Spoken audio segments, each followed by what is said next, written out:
Orações mudam histórias.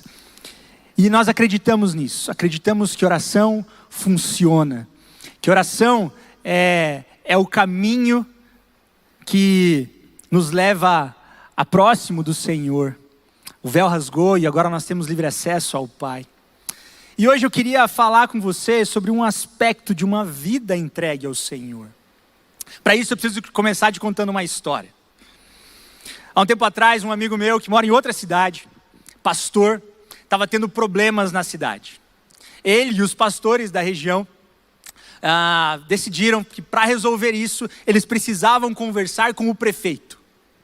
Então, se reuniram, foram atrás de secretários, assessores, até que um assessor falou, não, tudo bem, eu consigo um horário para vocês. Então, se preparem, eu vou conseguir esse horário. Depois de algum tempo, o assessor retorna e fala, consegui um horário na agenda do prefeito. Então, eles foram lá, foram ver qual era o dia, era 3 meses à frente. Tudo bem, separaram nas suas agendas o horário. Passados 3 meses, já era a semana do encontro com o prefeito, eles se prepararam, estudaram exatamente tudo o que eles falariam, porque eles teriam apenas meia hora com o prefeito. Acontece que na semana o prefeito teve um imprevisto e teve que desmarcar. Aí o assessor entra em contato com eles, fala, olha, infelizmente, a gente vai ter que remarcar. Eles, tudo bem e tal, mas para quando fica? Para daqui a mais 3 meses. Eles, tá bom, não tem o que fazer, vamos lá. Passados os 3 meses, eles chegam na semana, confirmam o horário. No dia eles se preparam, chegam antes, preparam todo o material, tudo que eles iam falar, porque eles teriam apenas meia hora para resolver esse problema. Então, eles chegam, esperam na sala de espera do gabinete, 15 minutos antes, mas passa 15 minutos, o prefeito não os atende, passa meia hora, o prefeito não os atende, passa 1 hora, o prefeito não os atende, já começa a passar o final da tarde, entrar no comecinho da noite, então saem da sala alguns engravatados, então o assessor sai da sala e fala, agora o prefeito vai atender vocês. Eles entram na sala, uma sala de reuniões grandes, com cadeiras, poltronas bonitas, o prefeito sentado na cadeira, uma cara de cansado, olha para eles e fala, desculpa, eu tive que ter essa reunião, estamos tendo um problema de saneamento em um dos nossos bairros, então acionei os secretários e alguns vereadores e alguns executivos da região e a gente está tentando resolver, então desculpa pelo atraso de mais de 1h30, mas eu vou conseguir dar 15 minutos para vocês aqui, então fiquem à vontade. Naquela hora que os pastores iam começar a falar, uma porta atrás do prefeito se mexe e a maçaneta se abre e de repente sai daquela porta uma criança, uma menina, cerca de 9 ou 10 anos, pequena, sai daquela porta, sai correndo e pula no colo do pai. O pai pede desculpa, mas abraça a menina, pega ela no colo, ela cochicha alguma coisa no ouvido do pai, o pai dá uma risada, cochicha algo no ouvido dela, então eles se conversam, se olham. Ele olha para a porta de novo, tem uma mulher ali, ele acredita que é a esposa dele, né? Os pastores acreditam que é a esposa dele. Ele fala assim, conversa com a mãe. Então ela volta, abraça a mãe e vai embora. Naquela hora esse meu amigo fala assim, como pode? Nós marcamos isso aqui há 6 meses atrás. Nos preparamos, pensamos em tudo que a gente ia falar. Ele não fala isso, ele pensa, né? E de repente, quando a gente está pronto para falar, preparado para aquela audiência que a gente ia ter com aquela autoridade, entra uma menina, cheia de intimidade, pula no colo do pai e cochicha no seu ouvido. Faz ele rir e recebe uma resposta imediatamente. Sabe, com essa história eu vejo que muitas vezes a gente não tem a intimidade que Deus quer que tenhamos com Ele. Tratamos nosso tempo com o Pai como uma audiência. Colocamos distância quando o que Deus quer de nós é intimidade. Intimidade suficiente para nos ajoelharmos a hora que quisermos. Corremos no colo do Pai, cochichar no seu ouvido e ouvir a sua resposta. Eu queria falar hoje um pouco sobre intimidade. Muitas vezes nos posicionamos como multidão. Sabe de uma coisa? Jesus não quer um fã-clube. Não quer pessoas que o conhecem. pessoas que colocam pôsteres nas paredes, pessoas que gritam para ele, pessoas que têm curiosidade sobre ele, se aprofundam num conhecimento externo dele. Deus quer filhos amados, que querem pular no seu colo e conhecer o amor do Pai. Hoje eu vim falar de intimidade profunda. Não um conhecimento profundo sobre ele, intimidade. Entender o coração do Pai e buscar estar próximo dele, intimidade. Lendo a Bíblia essa semana, eu parei no versículo, no Evangelho de João, e uma passagem me chamou a atenção, e eu quero pedir que você abra no Evangelho de João, capítulo 13, a partir do versículo 21. João 13, 21. Eu vou ler aqui. A Bíblia diz assim: depois de dizer isso, Jesus perturbou-se em espírito e declarou: digo-lhes que certamente um de vocês me trairá. Seus discípulos olharam uns para os outros, sem saber a quem ele se referia. Um deles, o discípulo a quem Jesus amava, estava reclinado ao lado dele. Simão Pedro fez sinais para esse discípulo, como a dizer: pergunte a quem ele está se referindo. Inclinando-se para Jesus, perguntou-lhe: Senhor, quem é? Respondeu Jesus: aquele a quem eu der esse pedaço de pão molhado no prato. Então, molhando o pedaço de pão, deu-o a Judas Iscariotes, filho de Simão. Esse texto é o texto que Jesus anuncia e diz que vai ser traído por um dos seus discípulos. Mas o que mais me chamou a atenção nesse texto não foi isso. Logo no início, você vai ver que a Bíblia falava que seus discípulos olhando uns para os outros sem saber o que ele faria. Um deles, o discípulo a quem Jesus amava, estava reclinado ao lado dele.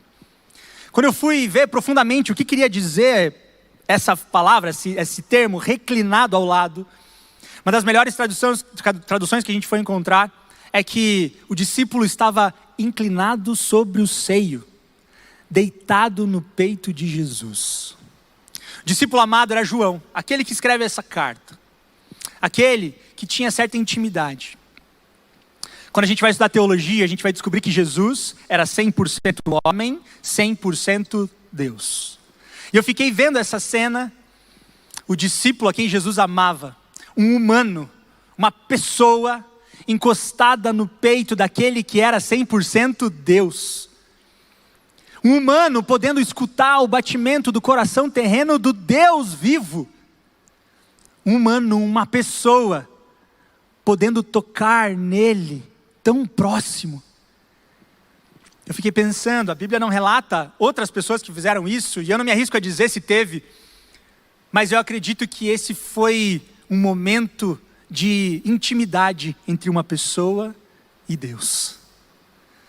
Olhando para a vida do discípulo amado, eu comecei a estudar e ver os encontros que ele tem, o que ele vive. E eu encontrei 3 frutos, e queria falar aqui um pouquinho com você sobre 3 frutos da intimidade que esse homem tinha com Jesus e o que isso gerou. Porque eu entendo que o que Deus quer de nós é isso, intimidade, proximidade. Então abra o seu coração. E se hoje você não se vê tão próximo assim dele, olhe o que Deus quer revelar sobre a tua vida. O primeiro fruto de intimidade que eu vejo está logo nesse versículo 23. A Bíblia vai dizer: um deles, o discípulo a quem Jesus amava, estava reclinado no peito dele. Se você for parar para pensar, esse texto foi escrito por João. E ele mesmo se chama de o discípulo a quem Jesus amava. Primeira vez que eu vi esse texto, eu vi e falei: ah tá, João está falando dele mesmo. Falando: eu sou o discípulo a quem Jesus ama. Cara, de verdade, a primeira coisa que eu pensei foi: cara, esse cara está se achando. Quem que é esse cara? O cara está dizendo: eu sou o discípulo a quem Jesus ama. Quando eu pensei melhor e olhei essa situação, eu vi que aquilo falava muito mais sobre mim do que sobre João. Aí eu ver alguém falando que Jesus o amava, talvez dentro de mim eu não encontrava argumento suficiente para me ver como alguém amado o suficiente por Jesus. Talvez eu pensando, talvez um dia eu vou ser amado, mas eu vou chegar lá. Um dia eu vou alcançar esse posto de ser amado por Jesus. Mas eu acredito que o fruto da intimidade não nos faz amados. O fruto da intimidade apenas faz a gente saber e entender que somos amados. Querido, não tem nada que você faça que faça Jesus te amar menos, nem nada que você faça que faça Ele te amar mais. Jesus te ama, você é amado, eu sou amado, e se aproximar do Pai faz eu entender isso. Eu e você somos amados. Repita agora em silêncio: eu sou amado. Em voz baixa, só para você mesmo: eu sou amado. Agora mais baixo ainda: eu sou amado. Isso, todo mundo fez, viu? Olha lá, a Bíblia vai dizer que eu e você estamos próximos do amor de Jesus. E que nada pode nos separar desse amor. A intimidade revela isso. Sem mérito nenhum, você é amado. A base do seu valor pessoal não é construída nas suas posses, nos seus talentos, na admiração que os outros têm de você, na sua reputação, nem nas manifestações de reconhecimento por parte dos pais ou dos filhos, dos aplausos ou da importância que os outros dão para você. Ter consciência que é amado não é arrogância, é plena noção de identidade, é saber quem você é. E se a gente tem procurado a nossa identidade, a nossa vida, o nosso significado, em qualquer outra fonte que seja diferente da nossa condição de amado por Deus, nós estamos mortos espiritualmente. Tantos de nós lutamos para sermos amados. A Bíblia vai contar a história, Jesus vai contar em forma de parábola, a história do filho pródigo. Aquele que sai, aquele que gasta tudo, aquele que vira as costas para o pai. Mas ele acredita que ao voltar, o pai não o receberia. Ele não entendia que ele era um filho amado. Então ele chega na casa do pai. O pai mostra que ele é amado. Mas dentro de casa tinha um outro filho que fazia tanto, que era bom, que estava ao lado do pai o tempo todo e que era amado. Mas ao ver o seu irmão se sentindo amado, ele se sente menor. E o pai fala para ele: filho, você já tem tudo, tudo sempre foi teu, você é amado. O amor do pai não é um prêmio ao filho mais esforçado. O amor do pai não é um prêmio ao servo que fica mais tempo.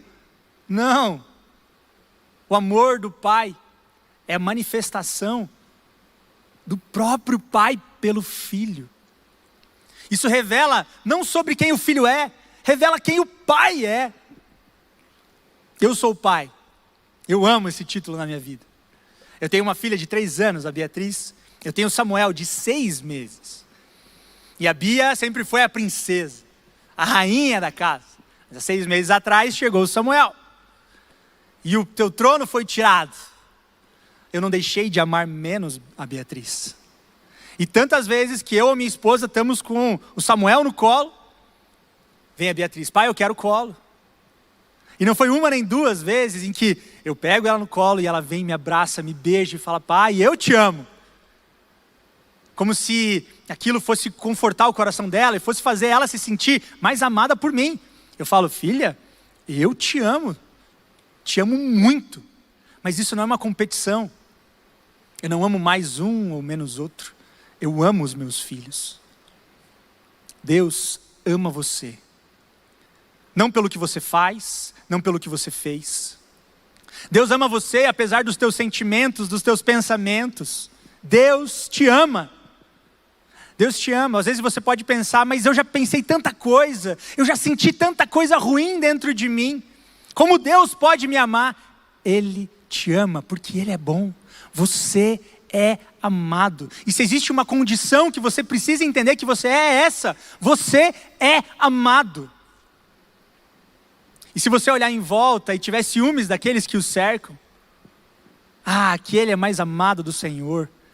Mas o pastor tal. Não, mas aquele ali é querido.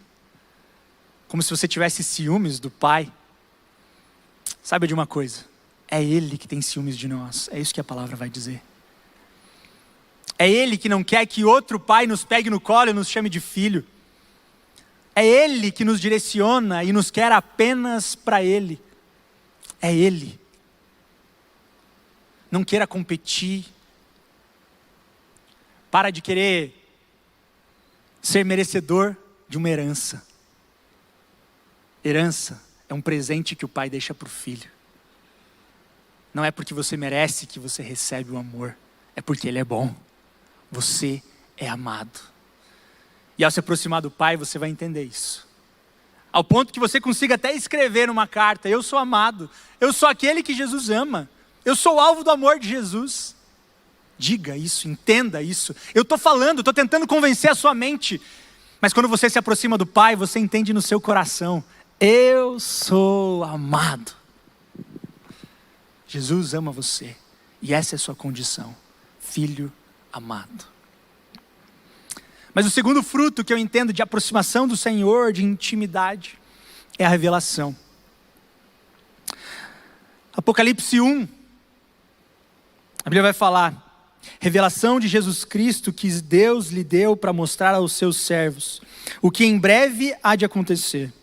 Ele enviou seu anjo para torná-la conhecida ao seu servo João, que dá testemunho de tudo que viu. Isso é a palavra de Deus e o testemunho de Jesus Cristo. O apóstolo João é aquele que recebe a revelação. O livro que nós chamamos de Apocalipse foi entregue a ele. E eu acredito que intimidade gera revelação. Quando a gente vai estudar a Bíblia, a gente vai ver que existe palavras sobre o final dos tempos no Antigo Testamento e no Novo. O Novo Testamento é o Apocalipse, nós conhecemos, escrito por João, o discípulo a quem Jesus amava. O discípulo da intimidade, que é o que nós estamos falando aqui.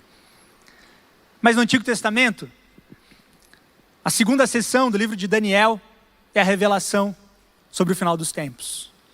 Deus dá a Daniel aquela revelação. Agora, se você for olhar para a história de Daniel, você vai ver intimidade. Jovem, tirado da sua terra, levado para a Babilônia, se posiciona fortemente e faz um jejum. Com seus amigos, se permanece firme. A Bíblia vai dizer que 3 vezes ao dia ele separava para orar. Daniel passa por 3 reis da Babilônia e todos reconhecem que ele era íntimo de Deus. Intimidade gera revelação. Essa semana eu estava na aula online da minha filha. Se você é pai, você me entende o que você está vivendo. Então a gente senta no computador, ela tem 3 anos, eu não posso deixá-la ali, ou eu ou minha esposa temos que estar ali. E aí, a professora, olha, se virando ali, muito bem conduzindo os alunos e as crianças nas telinhas ali. E a primeira parte da aula é um momento que eles chamam de conectados. Então, a professora leu um versículo bíblico falando sobre o batismo de Jesus. E ela fala: olha, naquele momento Jesus sendo batizado por João Batista, o Espírito Santo desce sobre ele em forma de pomba. E Deus fala através de uma voz que vem do alto: esse é o meu filho amado, a quem eu tenho prazer. E ela conta isso para as crianças e fala: eu quero falar para vocês sobre a voz de Deus. E eu do lado, só escutando. E ela fala assim: crianças, vocês sabiam que Deus fala? Aí as crianças: sim. Então, agora a gente vai fazer uma dinâmica. Olhei, minha esposa estava no sofá, olhei para ela. Ela falou assim: agora a gente vai orar. E vai pedir para o Espírito Santo falar com a gente. Crianças de 3 e 4 anos. Eu olhei, falei amém. A professora faz uma oração simples. Fala: Deus, fala com a gente. O senhor pode falar através de imagens, que vai vir na cabeça de cada um. O Senhor vai falar através de palavras, mas fala com esses pequenos, Deus. Em nome de Jesus, amém. A professora deu mais alguns segundos. Então ela falou assim: o Espírito Santo falou com algum de vocês? E de uma maneira leve, tranquila, sem pressionar ninguém. Ela pergunta para uma menina e a menina fala: sim. O que você viu? Ela fala: prof, eu vi uma janela e um arco-íris. A prof fala: olha, isso quer dizer que Deus está mostrando uma aliança para você. O arco-íris simboliza isso. Mais alguém? Então, a Bia, minha filha, fala: prof, eu vi um coração. Aquela hora eu parei, olhei para minha esposa. Ela: prof, eu vi um coração assim. E a prof olhou para ela: Bia, Deus revelou para você que você é amada. Ela deu um sorriso e voltou para a aula dela. Eu presenciei a revelação de Deus para minha filha.